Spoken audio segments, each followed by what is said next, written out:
That's my dude. Yeah, that's my dude. And he's just I'm watching that game. I'm like, come on, Russ. I'm like, do him in. Just go ahead. And as soon as Tampa scored to tie the game, I went, that's too much time. He's going to get them in field goal range. Yeah. And sure enough, in 4 plays, he's in field goal range. And I was like, but he's going to miss. So I said, they go to overtime. I said, as soon as Seattle won the coin toss, I said, they're going to win. I said, Russ is going to score a touchdown. And I said, he'll throw it in or do some stupid crap and run it in. I said, but they're going to score a touchdown and win the game. Yeah. I said, sure enough. And sure enough, why in fantasy, I'm playing a guy who don't even play, but had Russell Wilson and Tyler Lockett on the same team. Oh. They scored 112 points between the both of them. I was through. I'm like, God have mercy. Yeah. I'm about to say that too, right? Yeah. Hey. See, I could have beat it though, but my stupid butt didn't put Metcalf in the game. Oh, dang it! Because I have him, I just didn't play him. And if I would have played him, I probably could have ended up winning. Because I still had Amari Cooper to play on Monday night, and Tom Brady was playing after that, and I probably could have won. It don't matter. I'm still going to end up making the playoffs, play you in the first round, and then I'll move on to the second. Don't curse me like that. That's how it always goes. It's not a curse. I am your kryptonite. You are, dude. I just can't explain it.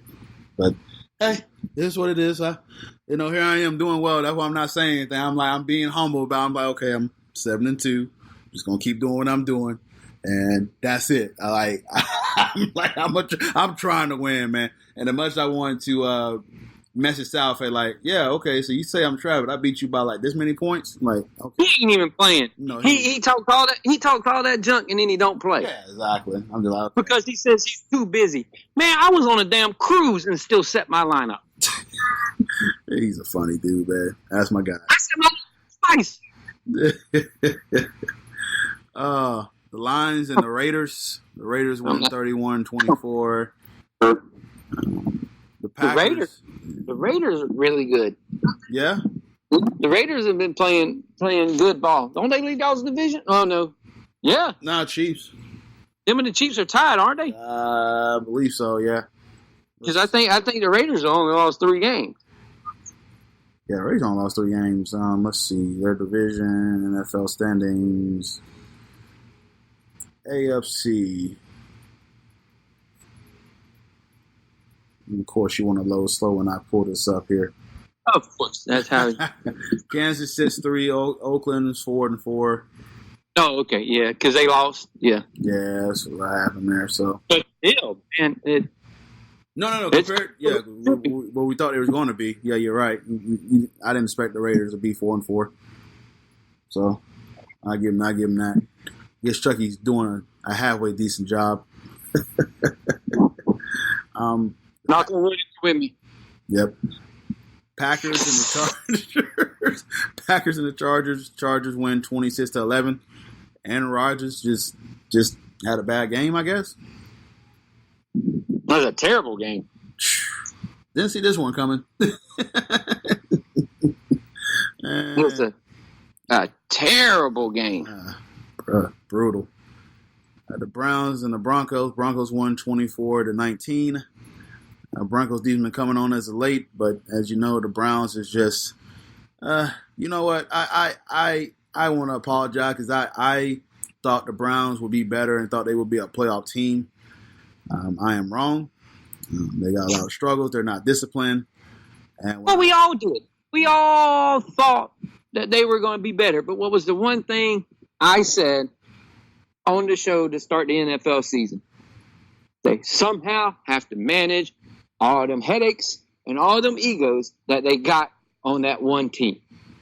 And they haven't been able to. Because, it's like I said, as soon as OBJ don't get the ball, he's going to start whining. And in fact, he started whining, and then you ask poor Baker a question, and then Baker starts whining. Yep. So if you can't handle all of that stuff, this is what ends up happening. So I'm watching that game. All the talent in the world, whining kills you. So they was telling a story. I guess Kitchens called his mentor, Bill Parcells, and, he was like, well, hey, in preseason, whenever they got penalties, I ran them. But during the rest, I didn't want to save their legs. And he was like, well, what are you saving their legs for? And so eventually he got back to where if they got penalties, he started running them at the practice. That lets you know that you're not disciplining these guys for making mistakes. Yeah, it's just ego, and you're trying to do something with all of them is just crazy. Yeah. Nick Chubb's at least having a good year though. Yeah, and shout out to Brendan Allen. He came in. Joe Flacco's out for the year, and another Allen came in and is that the Brandon Allen we used to have here? Yeah. Oh my God. Sure is. Yep. And Noah Fant kind of had a pulse and had a good game. So I listen, compared to what Joe Flacco didn't do a bad job. He did. No, he didn't. So but he just it's our defense that didn't show up at the beginning of the year. Now they're starting to show up. But Broncos lost some nail biters, so it is what it is. But good to see a win. They're not there. Game y'all lost with a field goal. Yeah, I'm not. Like I said, this right now. It's just if you want to win games for the heck of it, go for it. But phone it in. Yeah, you're like phoning in. You need a draft pick. That's kind of where I'm at now. Just give me a good draft pick, man. So, all right. Real good surprise result here. I thought this would be a little closer, but the Pats and the Ravens game, Ravens 37, Pats 20. What did I tell you about them Ravens? Hey, they're good. What man. I tell you about the Ravens? They're good, man. I tell you, they're good. Nobody, you laughed when I said, "Hey, they gonna win the North and they gonna go to the Super Bowl." You laughed. Yeah, I laughed at the Super Bowl pick. I didn't mind the division. I think they had beat the division because I had them going to the division. But the Super Bowl, I was like, because everybody hurt. Yeah, but I was like, ooh. I said over the Patriots and over the Chiefs, and I'm telling you, man, it's that style of ball that they're playing it's different. Teams still ain't used to it. How many people is Lamar Jackson making look foolish right now? They just made the number one defense look foolish. Like, I'm just saying, like this guy, Lamar Jackson, deserves more. He's making all them people look like idiots. Yeah, they say he should be playing wide receiver or running back. Made him look straight foolish, and they showed a stat that he's more in the pocket passer. He got a higher completion percentage than he does outside the pocket. So he's trying to be a pocket passer. Because once he gets outside the pocket, guess what he does? He runs. Yeah. He don't try to throw. Once that man leaves the pocket, he's all about running. Mm-hmm. He ain't about throwing. He's about getting it and getting going.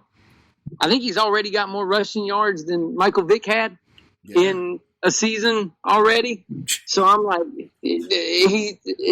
what they're running is just completely different from everything everybody else in the NFL is running, and it's working because they're playing with strengths. They're fun but to watch, he can throw.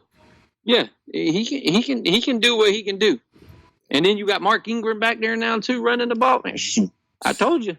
Yeah, hey, I give you credit, man. They're dangerous. they're real dangerous. Very good. Then your Monday game with your Cowboys and the Giants, 37-18. That score doesn't tell the whole story. It was close until Daniel Jones fumbled the ball, and at the end of the game and stuff like that, they had a lot of turnovers and stuff. So then the Cowboys just kind of scored near the end, but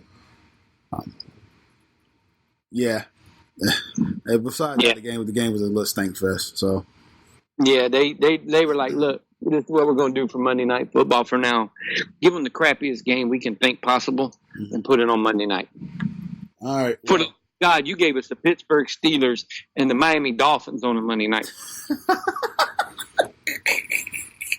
I think they'd be trolling ESPN like, we're just going to give you these crappy games. And you knew Miami was going to be terrible, and you still did it. Like you knew, you were like, Miami's going to be bad, but we're still going to do this anyway.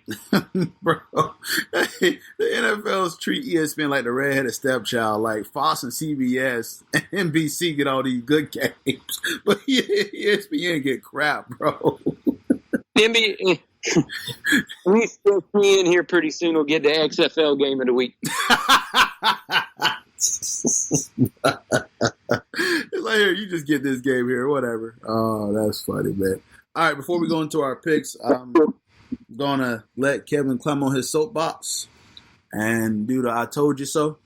And I'll let him take this away because I'm pretty sure he's been waiting to get this right. But I'm still going to need your input on it as well. Oh, I'm listening. I'm listening now. I just want to let you do your thing, and then I chime in. So, because you definitely heard me say all of this. Yes. Now all of a sudden it's come out. Okay, so it came out when they were over in London that Shad Khan started all this yapping that the only reason that the Jaguars are viable is because they play this game in London, and that the city of Jacksonville and the fans, we can't support the team. So there's been thrown out talks that if he has to do something else, he may take another game over here, but yet they'll put another concert or something in the stadium. That way it offsets that we don't have another football game here or all this junk that he's talking. Then he went on the Rich Eisen show, tells somebody, oh, there's no way that we're going to move the Jaguars to London because it's not an option. But then a guy from the NFL comes out and says, oh, it's definitely a thing that we can have a franchise in London. So this guy, who I think for 3 years now, if I'm not correct, and Cortez can back me up on this, I came on this show probably about 3 years ago, right after I heard the state of the franchise one year, where they were talking about London and they were talking about this Lot J stuff and this shipyard stuff and all of these things about the stadium here in Jacksonville, right, that they were going to need all of this stuff redone. And what I told you at that time was, all this is a big, gigantic cash grab to get his paws in on the city of Jacksonville stuff. That way, when he moves this team, or when they go away, or when they do whatever, that he'll be able to suck this money out of Jacksonville.